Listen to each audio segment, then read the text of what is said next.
o governo tinha que todo ele vestir a camisa do desenvolvimento sustentável.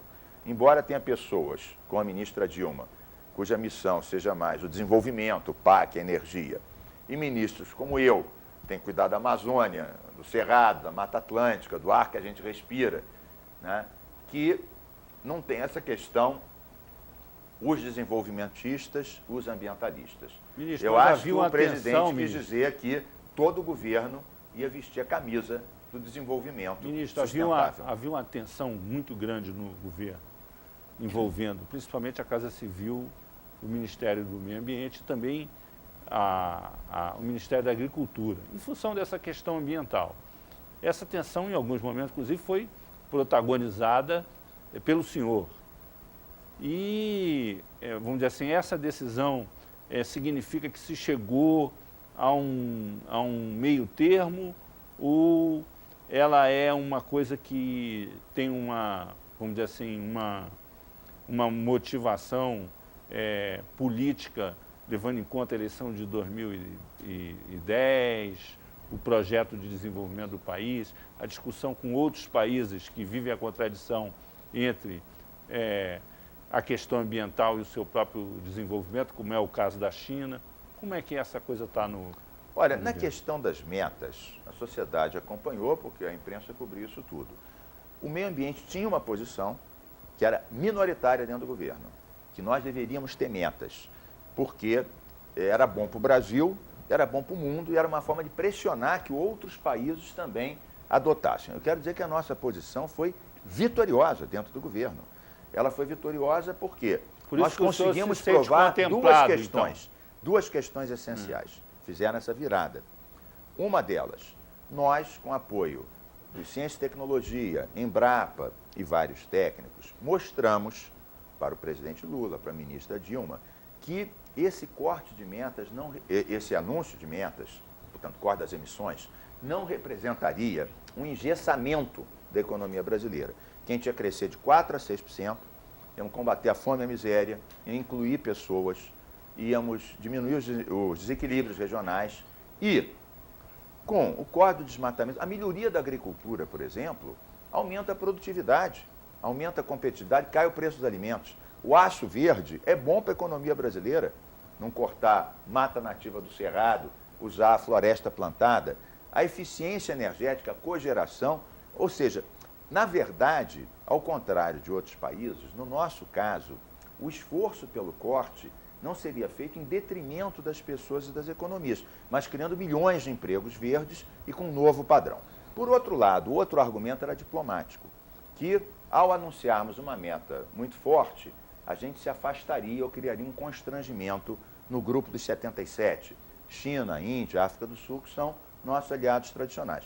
Então eu expliquei para o presidente Lula, para a ministra Dilma, que eu próprio tive com esses ministros, e eles me garantiram que não se sentiriam constrangidos se o Brasil avançasse mais, desde que nós não disséssemos o que eles tinham que fazer, ou impuséssemos a ele fazer o mesmo que nós, que são realidades diferentes, e concentrássemos a crítica e a cobrança em relação aos grandes poluidores. Ministro. Então, com essas duas questões, e a pressão da opinião pública, que eu acho que pesou muito, o Brasil mudou de posição, ministro, e acabou influenciando outros países a mudar de posição. Ministro, nós temos uma pergunta de telespectador sobre esse assunto. Ministro, o que você espera da Convenção do Clima em dezembro? Olha, eu já tive muito mais pessimista em relação a isso. Agora eu estou mais otimista, porque depois das metas brasileiras, Coreia e Indonésia apresentaram, Estados Unidos e China, que estavam num certo abraço dos afogados ou dos poluidores, que não iriam apresentar números com a pressão mundial, voltaram atrás e, recentemente, agora a Índia também apresentou um número significativo.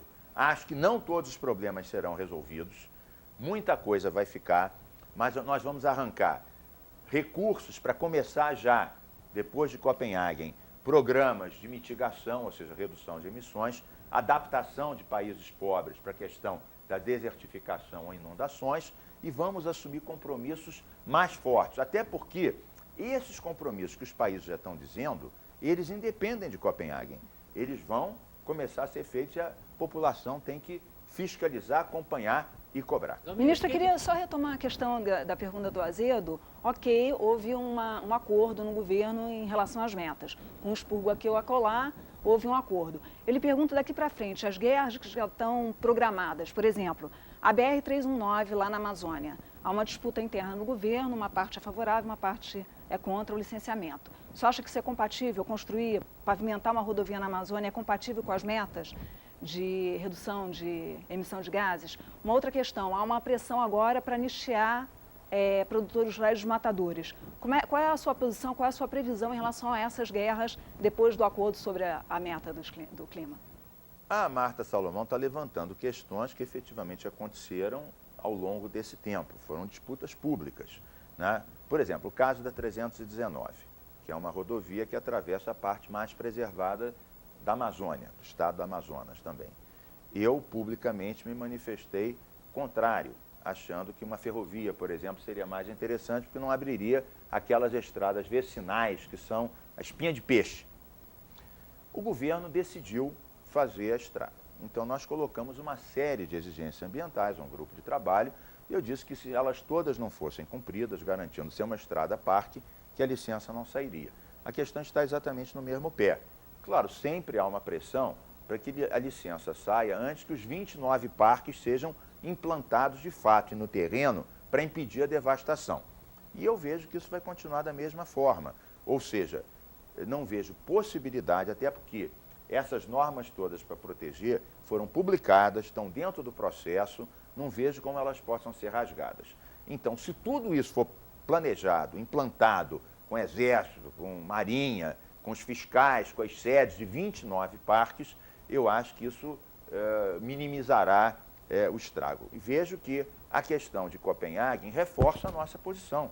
Se antes já havia o sentimento da sociedade que poderia não ser uma boa alternativa abrir essa via na área mais protegida, depois dos compromissos internacionais, sinto que a posição do Ministério do Meio Ambiente, nesse caso, será reforçada. Na segunda questão que você levantou, a questão do código e dos pontos que os ruralistas, a CNA, pedem, que é a anistia de quem desmatou, o fim da reserva legal, ou, por exemplo, regionalizar, tipo Santa Catarina, para cada estado definir se vai defender 50 metros ou 5 metros do lado do rio.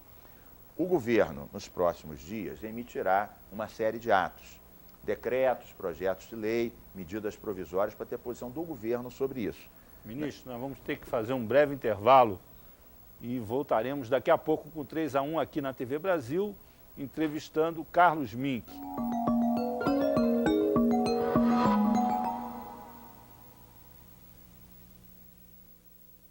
Estamos de volta com 3-1 aqui na TV Brasil, entrevistando o ministro do Meio Ambiente, Carlos Mink. Participam dessa entrevista a jornalista Marta Salomão, da Folha de São Paulo, e o jornalista João Domingos, do jornal Estado de São Paulo.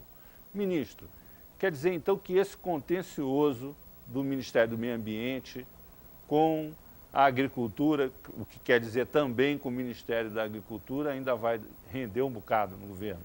Olha, bom, a Marta Salomão tinha feito duas perguntas. Eu respondi a da 319 e estava respondendo a segunda, que era sobre o código, né? O que eu posso afirmar, Marta, que nessas medidas que o governo vai anunciar nos próximos dias, nenhum dos 3 pesadelos que assombram os ambientalistas será concretizado. Não haverá anistia para os desmatadores, no sentido de quem desmatou ilegalmente deixar de ser obrigado a recompor as áreas que desmatou, isso não constará dos textos do governo. Não haverá o fim da reserva legal, tão reivindicado por ruralistas que acham que isso é uma coisa só do Brasil, que é uma extorsão, ou que é, em suma, indevido, prejudicial à produção. Nem haverá a regionalização da legislação sobre esse assunto. Só aposto seu cargo nessas 3 questões. Não, essas questões não acontecerão. Várias outras serão tomadas para compatibilizar que o Brasil é um país tão grande que ele pode aumentar a produção agrícola, aumentar as áreas protegidas e aumentar a produção do etanol e do biocombustível sem entrar na Amazônia, no Pantanal, em área nativa, de vegetação nativa, e muito menos com queimada de cana, que será abolida.